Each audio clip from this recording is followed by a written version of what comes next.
What's up, everybody? Happy Wednesday. I know it's early. I'm not normally live, but some things needed to be said. I I won't make this long, I promise, because people talk too much, right? But I find that even in a time when people talk a lot about things, some things, while they are talked about at length, they're not really given the attention that I think that they should be getting. And I think maybe the only thing that we can do in situations like that is to do the things ourselves. So can't just talk about it, got to be about it. Of course, we got another issue with Twitter not wanting to stream. Twitter does not want to stream for me when I have this type of title, and that's it's really fucked up. What's going on, Spirit Wonder? What's going on, Dojo? Thank y'all for joining me this afternoon. Look, not only are we unburdened, or we are being unburdened by what has been, but Trump agrees to reparations. And as promised, everybody is talking about how it is reparations for white people. And I get it. We are a traumatized people. We are a people who has been through some things. But you guys, are you listening to what he said? And maybe you heard him. Maybe you heard him with your feeling ears. I need you to hear him with your actual ears. And then maybe we can have a conversation, because this afternoon I'd like to talk about setting a precedent. The president is setting a precedent. Those are two different words for anybody out there who gets hung up with the English language. I know it is hard sometimes, but we will get there. This is what I saw. Policies that hurt our country so badly. That everybody was responding. Furthermore, I will direct the Department of Justice to pursue federal civil rights cases against schools that continue to engage in racial discrimination and schools that persist in explicit unlawful discrimination under the guise of equity will not only have their endowments taxed, but through budget reconciliation, I will advance a measure to have them fined up to the entire amount of their endowment. A portion of the seized funds will then be used as restitution for victims of these illegal and unjust policies that hurt our country so badly. Colleges have gotten hundreds of billions of dollars from hardworking taxpayers, and now we are going to get this anti-American insanity out of our institutions once and for all. We are going to have real education in America. Thank you. You're welcome, Mr. President-elect. I'd hate for y'all to call me a Trumper, except you've been calling me a Trumper. Anybody who doesn't support Kamala or the Democrats, Democrats, whatever you want to call them, y'all just think that the opposite side of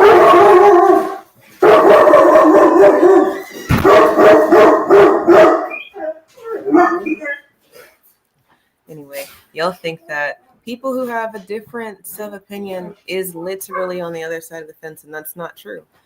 So let's not call me a Trumper. Let's just say that I didn't hear anything that didn't make sense.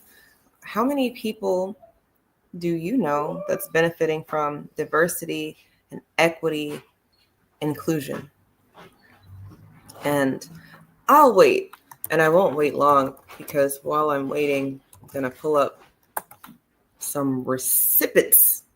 That would be receipts in English. Just kidding. A little while ago, I was looking at the rosters of the teams that are HBCU oriented, and I couldn't help but notice that this is what it looks like. Whoops.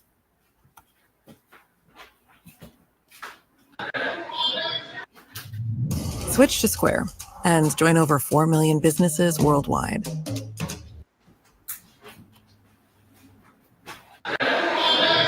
People often ask What me, the hell? when Okay.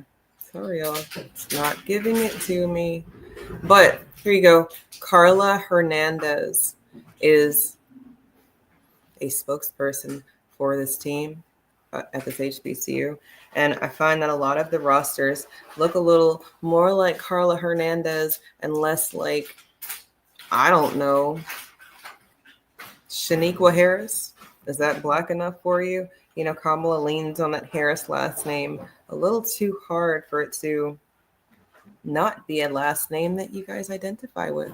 But anyway, at these schools where people are given some leeway for being diverse, the people who it's intended for, they continue to get skipped over. So I ask again, who all is benefiting from the DEI of it all? Is it me? Is it you, Dojo? Are you benefiting from the DEI all the way free Spirit Wonder? Are y'all benefiting from the DEI? Because I find that a lot of us know that they make us go through extra hard work. We have to not only show them that we're supposed to be there, but prove it. Can we do our job with our hands behind our back? Can we do our jobs with our eyes closed? Can we do our job under any sort of obstacle in our way? And then they still might not give it to us because, well, you're Black. Affirmative action was supposed to be for us specifically, but do you know who the number one recipient or persons that are benefiting from affirmative action? That would be Becky and Jessica and Sarah. They're benefiting from affirmative action. Shit, you can be a midget with, 3 titties. You're going to benefit from affirmative action before your average Black or Black man or woman. We're not really getting these benefits of the doubt as much as we're getting a lot of doubt. Dojo, I know what you do professionally, and I also know that it's a very competitive field that you're in. So you would think that you might have been the DEI hire, but what type of privileges are you getting for being that DEI hire? Or are you having to just do your job and everybody just does their job? Why are we so afraid of some of these things? Again, I started this wanting to have a conversation about the president setting a precedent. Furthermore, I will direct the Department of Justice to pursue federal civil rights cases against schools that continue to engage in racial discrimination. Do y'all remember when Mindy Kaling's brother faked Black so that he could get into college with these extras? Because when he applied as, whatever his name, Patel or whatever, they didn't accept him. He got waitlisted. As soon as he turns into Michael Jordan or whatever Black name that he used, well, not only is he not waitlisted, but I think he was given some scholarship opportunities. That's strange, right? Other people can use being Black and get stuff, and then we are actually Black and we're not getting anything. Racial discrimination. He didn't say that this is for white people, you stupid motherfuckers. Dr. Winters, I know you're listening, so I know tonight when we go live, you probably have something to say about that. But I'm just saying, they're not talking to us. Erica Hutcherson Project 2025 is already in effect. And people tried to make us afraid of the orange man that we've already been in relations with. He's already had a chance to do things, and none of you niggas woke up in chains. As much as, in a chainless society, I find that I'm more bound to things that I didn't agree to, things that I would have never said yes to under a Joe Biden, Kamala presidency and vice presidency. Project 2025, I don't know what 2025 has to offer as much as the things that the president-elect is talking about. I don't know that I disagree. But also, I'm not a person who is about to get, my senior citizen benefits. I'm not a person who would be looking at some of these things as a way out. People are afraid of him closing down the Department of Education, like they don't understand. That is one of those things he can't just do uncompromisingly without having to maybe fight people.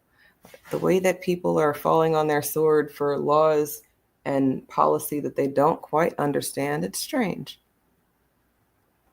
And schools that persist in explicit unlawful discrimination under the guise of equity will not only have their endowments taxed, but through budget reconciliation, I will advance a measure to have them fined up to the entire amount of their endowment. Now, that sounds like, I don't know, when people say, well, how are you going to pay? Sounds like a plan. And again, if the president is setting a precedent, then when you good Negroes out here who get it finally about, oh shit, he didn't actually specify that this is for one group as much as he did. If you're not American, you're not going to be able to benefit from this. It's almost sounding lineage based, but I didn't say that. I didn't say that. No, Trump doesn't understand delineation. No, those white people on that side of the fence, they're just worried about, I don't know, white people things.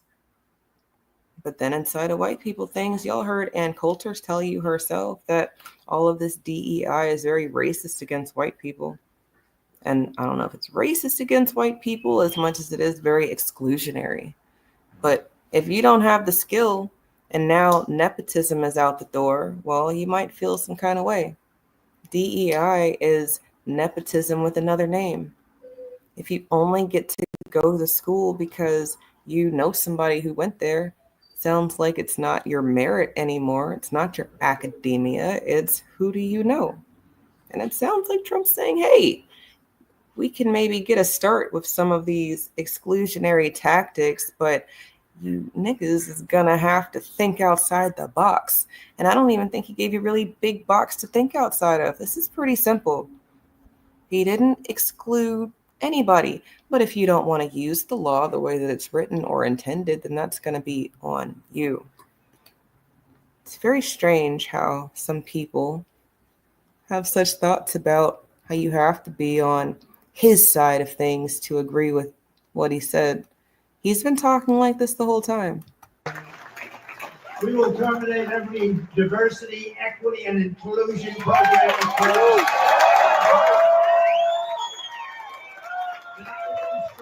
The heads of ICE and Border Patrol to begin the largest deportation program in American history.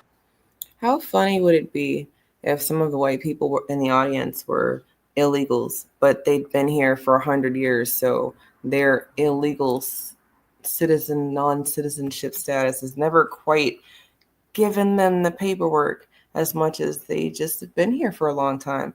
And they're not of the Hispanic speaking origin, so they're not trying to send money back as much as they just want to keep it. And now they've been here for a couple generations, and well, I guess the anchor babies are legitimate. We've got the 14th Amendment that allows people who are born here to be naturalized. But I think he wants to do away with that too.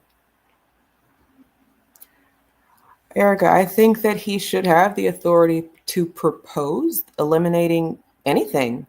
I mean, what do we have a president for if it's not to make suggestions about things and then the people and the budget can say, yeah, we can do that, or no, we can't do that.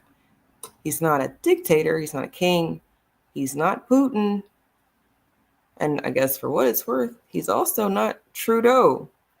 But Trudeau is saying that them illegals got to go. So I guess he's learning some things too. The Department of Education isn't just public schooling, but it is a lot of funding for people who don't even speak the language.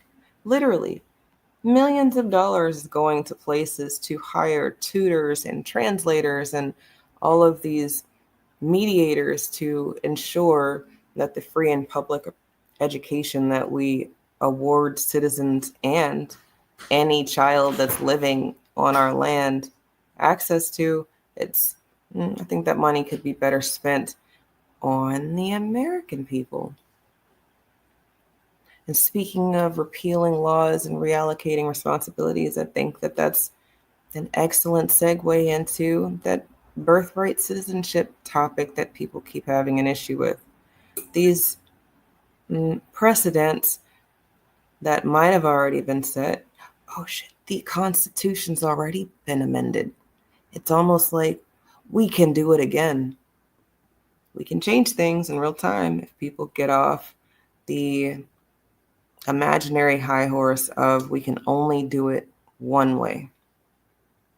I think right now is an opportunity for us to, maybe be open-minded about these tangibles. And then from there, well, if you're not trying to get to the bag, then maybe you get out of the way of people trying to get to our collective bag. And then just appreciate the fact that you didn't have to fight so hard.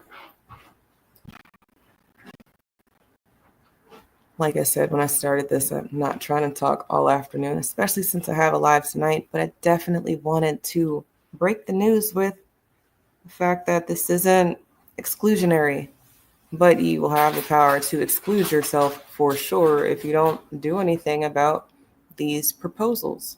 If you're not paying attention to them because you didn't vote for him and he's not your president, well, if you're going to be paying taxes, he's your president, so you're going to have to get over that. So until next time, which will literally be in like a few hours, I'm Eve, and, they're going to cut the checks in. Just Eve. Just Eve. Just Eve. Just Eve. Put the check black first because it's brilliant. People talk too much. Say less. Remain on code, follow the spirit. When the going gets tough, it's time for resilience.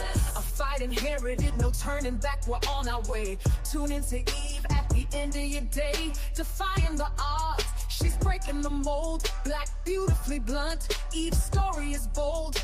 Unpopular talks, but they need to be heard.